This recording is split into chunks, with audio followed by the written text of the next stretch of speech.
দেশের ক্লিকটে কি পরিবর্তন হয়েছে কিনা। আসসালামু আলাইকুম। আরিয়াল খাটির পক্ষ থেকে সবাইকে শুভেচ্ছা অভিনন্দন। আমি মোশাররফ ব্যাপারী, ইতালির নাপোলি থেকে। কাছে ও দূরে যে এই মুহূর্তে আমার আরিয়ালকা ইউটিউব চ্যানেল এবং আরিয়ালকা ফেসবুক পেজ থেকে আমার এই ভিডিওটিতে ক্লিক করেছেন, সকলকে অসংখ্য ধন্যবাদ।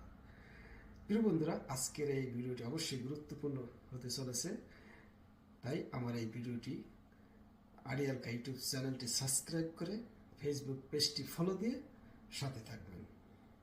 প্রিয় বন্ধুরা, আপনারা অনেকেই আমার কাছে জানতে চেয়েছেন, আমার পেজে মেসেঞ্জার অনেকেই মেসেজ করেছেন যে ভাই 2025-এর ক্লিক ডে কি পরিবর্তন হয়েছে কিনা। যদি পরিবর্তন হয়ে থাকে সেই আপডেটটিও দিবেন, না পরিবর্তন হয়ে থাকলেও সেই আপডেটটি দেবেন।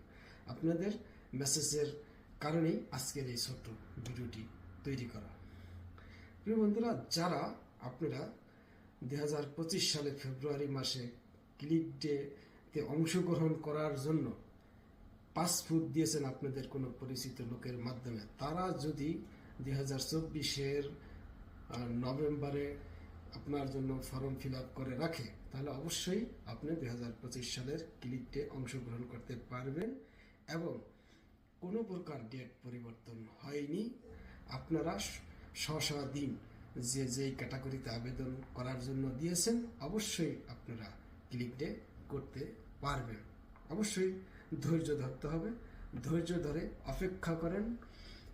আপনাদের জন্য যদি সঠিক নিয়মে সঠিক মালিকের মাধ্যমে ক্লিক ডে হয়, কাগজ রেডি করা হয়, তাহলে অবশ্যই আপনাদের ভিসা হবে।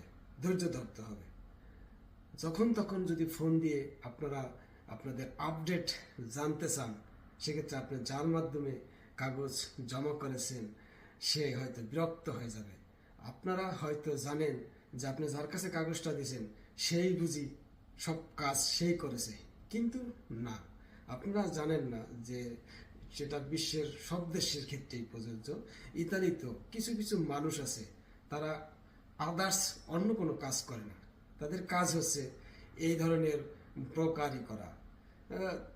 আমি অন্য ভাষায় বললাম, হয়তো তারা এই ফুলস স্পন্সর, এগ্রিকালচার, এই সমস্ত কাজ ব্যতীত এই ভিতরে বিভিন্ন মানুষের কাগজের সমস্যা, এই সমস্যা সেই সমস্যা নিয়ে তারা উকিলের কাছে তাদেরকে নিয়ে যাওয়া হয়। কারণ এখানে অনেকে আসার পরে ভাষা খুব কম জানে, সেই না জানার লোকজনকে তারা হেল্প করে, করতে করতেই তারা উকিলের সাথে তাদের একটা ভালো সম্পর্ক হয়ে যায়।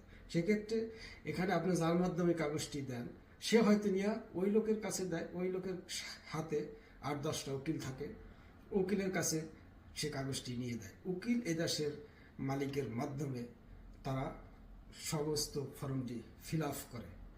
ফিল আপ করার পরে তারা কিন্তু উকিল কিন্তু একাই কাগজটি সেন্ড করে না, তারও এরকম শাখা কয়েকটি অফিস থাকে। একটা কম্পিউটার থেকে 20টা, একটি স্পিড আইডি থেকে 20টার বেশি কাগজ সেন্ড করতে পারে না। সেক্ষেত্রে একাধিক স্পিড আইডির মাধ্যমে, একাধিক অফিস থেকে, একাধিক কম্পিউটার মাধ্যমে কিন্তু কাগজটি সেন্ড করে। আপনারা যদি অধৈর্য হয়ে যান, এখনও ক্লিকটা আসেনি, আর তার আগেই যদি আপডেট জানার জন্য পাগল হয়ে যান, সেক্ষেত্রে কিন্তু হবে না।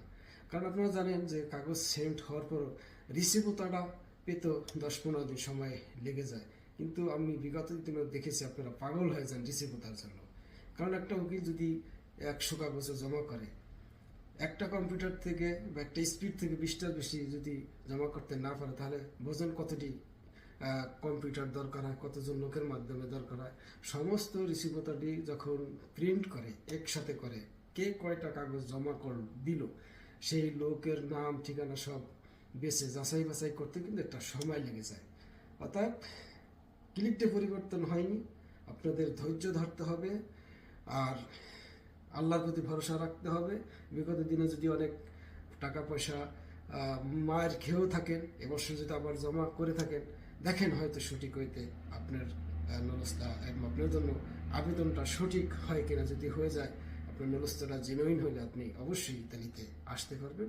ধৈর্য হারা হওয়া যাবে না। যার মাধ্যমে জমা দিয়েছেন তার সাথে বা তাকে বেশি বিরক্ত করলে হয়তো সে বিরক্ত বোধ করবে, সেটা আপনারা জানেন। তা আজকে অবশ্য বেশি আর কথা বলবো না। এই ছোট্ট ইনফরমেশনটি দেওয়ার জন্যই আজকের এই ভিডিওটি নিয়ে আসা। অবশ্যই ক্লিক ডে পরিবর্তন হয়নি, 5 তারিখ 7 তারিখ 12 তারিখে এই ক্লিক ডে হবে। অপেক্ষায় থাকেন, দেখা যাক কি হয়। আজকের মতো এখানে আল্লাহ হাফেজ, আসসালামু আলাইকুম।